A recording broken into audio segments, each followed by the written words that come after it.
Hi guys, I'm Jen. Welcome to my channel. This video is going to be about how to recognize a manipulator, a user, an abuser, somebody who lacks growth and really just wants their way, or it's the highway. And so a lot of times these people can show up and it can be really like there's one lady I can think of that I know, and she really thrives on being that like aggressive person, like really grumpy. It's almost like they lead with that misery so that you don't attempt, like, don't mess with me, I'm already miserable. I've seen that kind. I grew up with that kind. They don't care. They're not putting any sort of tonality into it. They don't care if they come across rough. That's life. You know, they're kind of like, my life has been so hard, I don't have time or patience for this kind of bullshit, kind of like emotionality.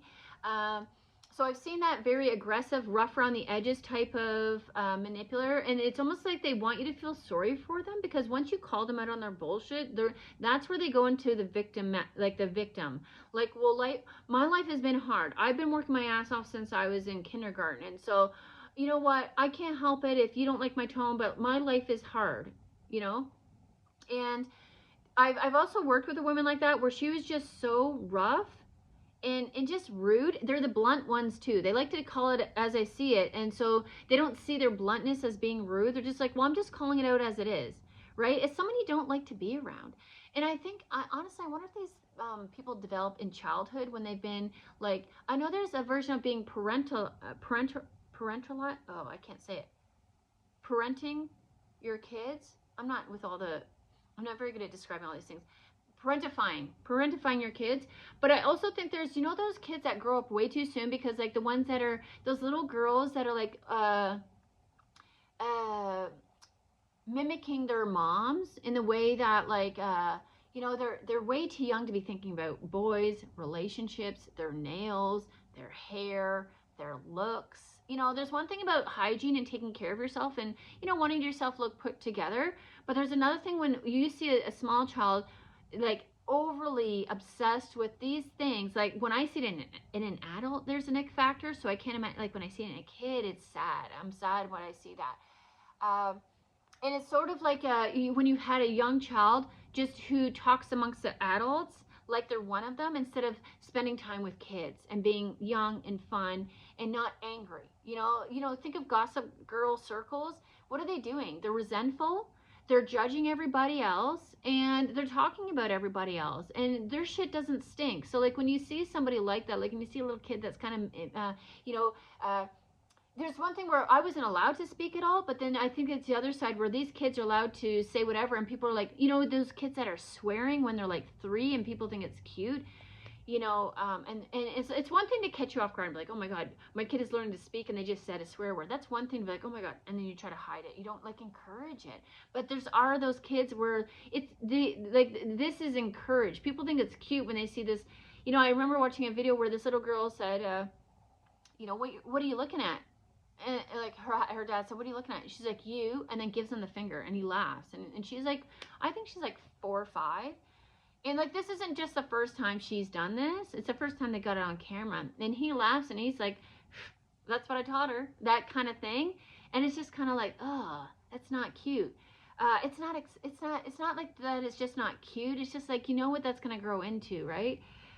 Which is unfortunate. And so I do think there's just sort of like these, that's still my way or the highway. And it's very abrupt and just like, it's rough around the edges.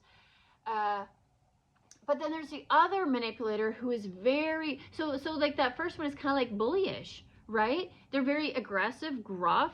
And so they're using that to bulldozer their way around people to get what they want, you know, because it's like the bear. They're like the bear. Nobody wants to mess with the bear because the bear fights, it gets loud, is humiliating, and says blunt things to get reactions from others. And they also think they have an opinion about everything, but no real experience, because these people are super insecure. And so they have a lot of opinions. Sometimes their opinions make sense in the way that, like, I can see where you got that, but you're missing other sides to the story, right? And so that's where it can be kind of, they seem wise in some ways because some of the stuff they say makes sense, but if you knew where it was really coming from and the intention behind it, it's out of fear. It's not out of a resolve to connect to people and find out more. It's more of a, I'm afraid, so I don't want to know more information. This is the information I have. That was enough for me to make my decision based on races, cultures, different genders. You know what I mean? They're really lacking in education and information. They're very stuck on these opinions, and they're not willing to get more information to be like, you know what? I think I might be wrong about that. While I may have had a situation with that person of race, it wasn't like the whole race. Because that would be weird to assume that every person of that race is like that, because, not every white person is the way that they've been portrayed, so like there is a level of privilege amongst white people, but there's also like some white people have been very bullied by their own white people. So you can't just assume one fits all narrative, right? And people talk about stereotypes, but I think stereotypes are, wouldn't that be more of a culture where like they've been raised in a certain element, and so like we can have the same thing in our area too, in our culture. Like, white people aren't perfect. They have a lot of damage that they've done, and they just dress it up with gaslighting and manipulation, and they're friendly on the face but backstabbing in the back. They just have manners. It's different, right? They're not cussing and they're not using slang. They just, because they have proper English, we're more civilized. No, we're not. We just do it differently. We stab you in the back. We do it under the table. We just don't do it to your face. We're polite. We're politely abusive.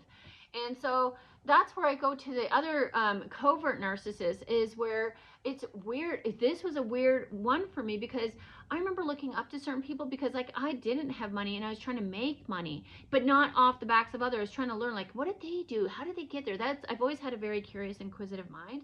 Like, how do they do that? Some of the things just blows my mind with what people have created in the world today.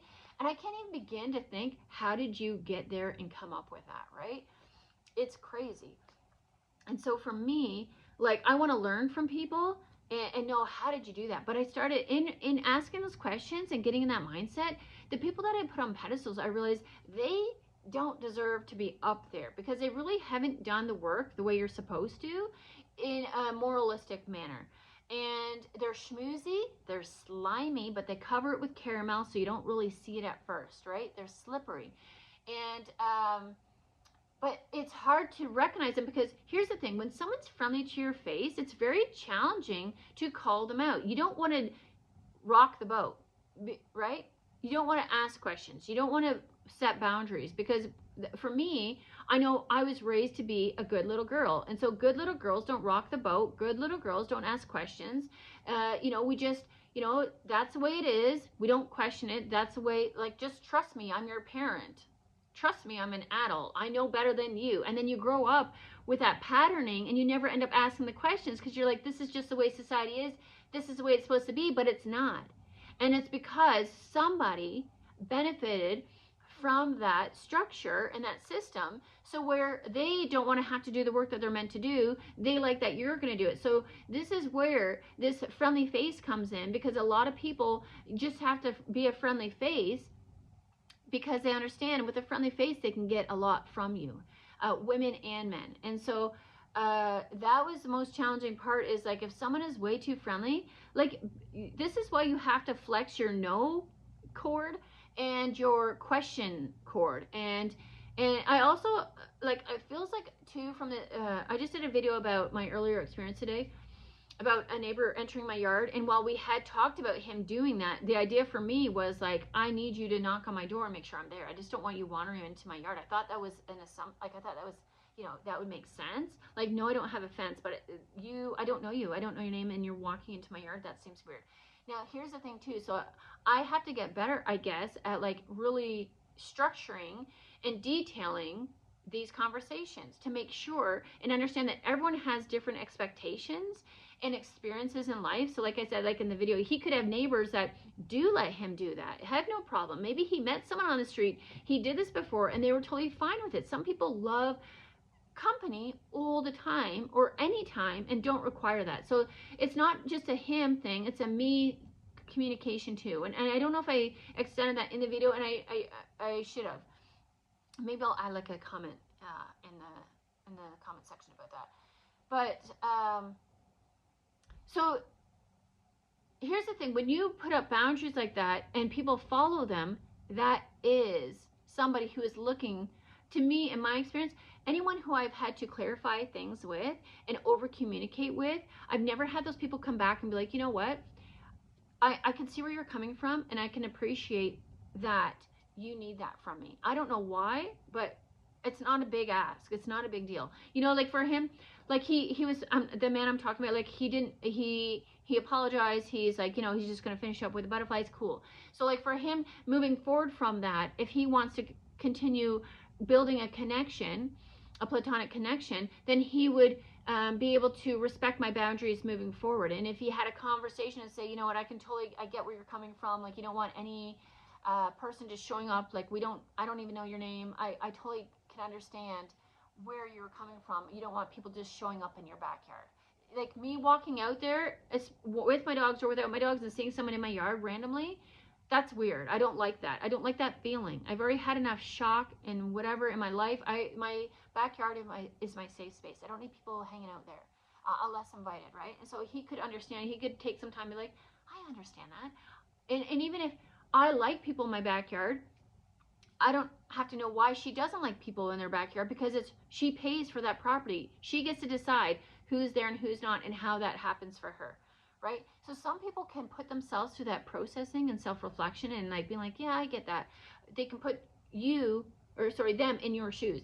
Now, my experience before is like when I've created boundaries, and just because I'm learning, it doesn't mean I'm bad at boundaries, okay? You gotta understand, some of these boundaries that have been crossed for me are extreme boundaries, and a lot of them are with people who are gossip girls. And if you were to share their information like they shared yours, they would not like that. So all they have to do is be like, okay, this person is coming to me, they don't like how my behavior has been, would I like my behavior done to me the way I've done it to them? That's all. Treating people like you want to be treated, that's all you're requiring here, right? And if somebody can't do that, and if they're not comfortable coming to you to be like, okay, I'm kind of confused about what's going on here and why you're either not speaking to me anymore, or why you're not reaching out, or you're like asking, getting clarity is huge. That's a grown-up thing to be able to do, and I'm working on it with I recently had a job interview, and I couldn't really, like, he was trying to tell me about the way of the job, and I'm like, for me, I'll be better when you show me the job on the job, and then the parts will match, right? But when he's telling me right now, I don't know what the process and manufacturing of that product looks like. I don't even know where I could try, but I don't even know what that would begin to look like, because I've never made that product before. And I can think of like processing and stuff like that, and he's explaining stuff. I could see the table set up in a certain way. I get that kind of thing, but I don't have the details, right? And so when and if I get the job, that's the time where I'm going to be like asking more questions, because now I'm seeing it, and now I'm like putting a picture to what he told me. And so now I have more questions, right? So that questions are safe. Questions are great. When you have somebody asking questions to get clarity, that is a great place to be. And so like, this is not always, remember, it's not always about intentions. It's if someone's in a level of growth where they're feeling comfortable and they can ask questions. If they see like, I want to be around that person, I see she's going in a direction I want to be in, that's wonderful. Then ask questions. And if you feel like that person's not wanting to spend time with you, you got to ask yourself, why don't they want to spend time with me? And if you don't know and you can't see it, then you can ask. If you want to ask questions, that's fine. I have no problem giving people clarity if they can accept the answer. But a lot of people, when I've had to create boundaries with them, they can't handle the answer. And a lot of these people are people who have been friendly in nature, friendly in their face. And I thought they could handle, like, you know what, like, I'm seeing some stuff, and like, well, I won't tell them every little thing, because a lot of people can't handle the truth. Like, I'll just say, like, I just don't see that we're compatible with this. And if they do want to know, I mean, I'll tell you. But like, what I have found is when I tell people like the reality of the situation, why I don't want to connect with them, I feel like they take that and like target me with that information instead of taking it. And like, I can understand a sting. You know what? When I realized for myself, I'm like, I'm still doing it. That sucks. Or I thought I was being better, and I'm not. With this situation with my dog, where I felt like I was training him for so long, and I felt like I was so happy and proud. Like, dude, you did it. You're learning it. And then all of a sudden we had a fallback. situation. I was just like, oh, I did it. You know what? He is not as trained as I thought. And so, I mean, nobody got hurt. He's still in my yard. He's still on my property, right? But it's like I was trying to limit his barking because it is obnoxious. And so, like, I'm working on it. It's not like I'm just saying that's what dogs do. That's what they, you know. I'm not. The difference between that is, like, when I had a neighbor doing that, she was just like, she knew her dog would get tangled up, and she knew she was gonna bark. And so she didn't try to, like, prevent it. She didn't try to put effort in to stop that from happening. She said, it's bothering my neighbors. I don't really care. Dogs bark. It is what it is. That's not like a reflective sort of communicative community idea, like, way of thinking, right? Like, we all have to live in one space. So we all got to think about, like, is this bothering somebody else? Is this, like, how does this make people feel? That's being emotionally available, is being able to consider. And now, like, to me, I overthink and I overcompensate it to make people comfortable. So that you got to come to that middle line, right? And sometimes I had to realize, like, sometimes it's just not that deep. But if somebody wants it to be deeper, which is emotional, then you need to build up to that. And that's where communication comes in. And so there's times where, like, I'm in a place where I'm not looking for a relationship. I don't even think I can be a good friend right now. And so I'm not looking for those things, but I can still be kind, right? But there's some people who want what they want when they want it, and they're not understanding my words, and they still think they can work their way around my boundaries and my walls by trying to manipulate our situation and our relationship. And that's what I don't like. And they can be friendly in nature. They can seem meek and vulnerable, but so, like, less threatening. Like, look, I'm safe. I'm meek. I'm vulnerable. I'm humble. I'm shy. But in reality, if you're trying to work your way around my initial boundary, where I've not only said where I'm not dating, but, like, if you were to ask me, I'm not interested in you, then you would get a lot of information, and then you can move on instead of, like, obsessing about something that is not for you. And so, like, I had to do this for myself.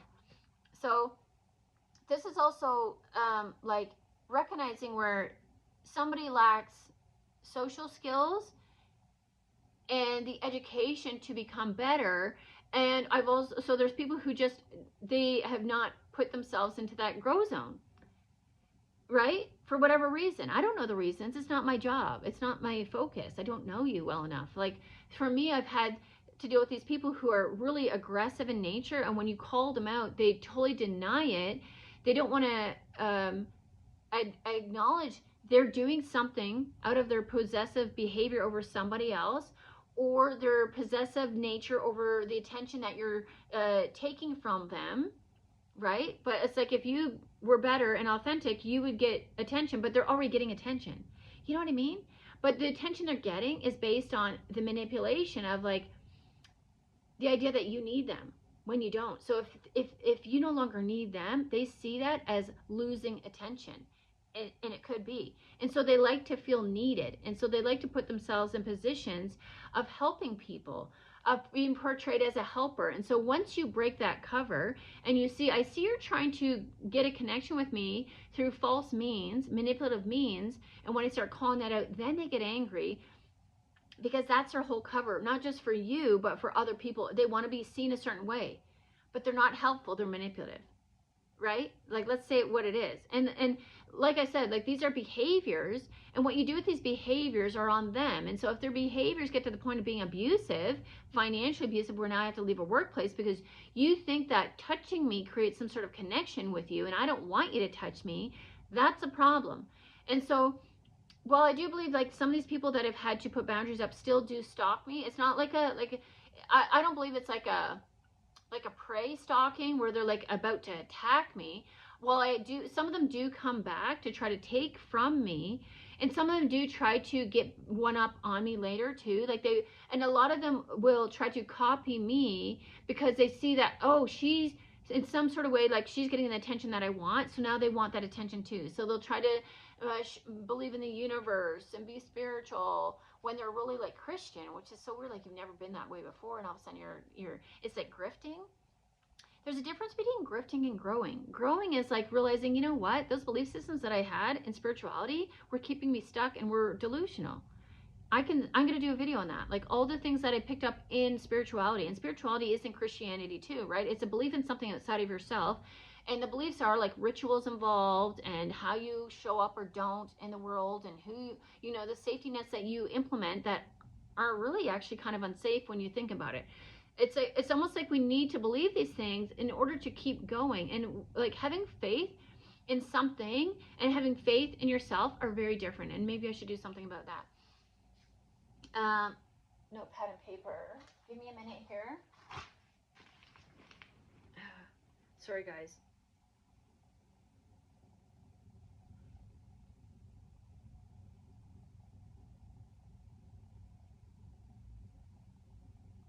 I'm trying to change my behaviors. Okay, so here's the harm. For me, if you're affecting my money, my mentality, like my mental state, I guess, and my emotions, you're unsafe. Okay? And if we've had a conversation and where I've communicated how that's affected me and how I don't want to be around you, and you have done nothing to change that, and you haven't asked me questions about like, well, how do I do, like, I have no problem. Like, I have limited amount of time, and that's why I offer coaching sessions for people who are struggling with this. And if you want to pay me for my time to really go deep into it, I can tell, I have no problem. I love to help people grow. What I don't like is people who think they're entitled to me, my resources, my energy, my wisdom, and they're just using me to get something from me, but really don't enjoy me. So like, you don't have to enjoy me to get a coaching session. You can pay for it. I don't need you to like me. And so some of these people they just don't want to do anything different. And they feel defensive because I'm blowing their cover and I'm calling them out, and I'm doing the work myself because I've been there, I've done that, so now I can see it. So that's one of the benefits of healing yourself, is like you can now recognize it in other people. And I could also recognize the pain in other people, and I had to push it further than that and not settle. And I could now recognize where these people are enjoying the pain that they're in. It's the story that they tell to get what they get from other people, the supply, the support, the resources, right? So by me not selling and moving forward, I've had to develop these skills for myself on my own.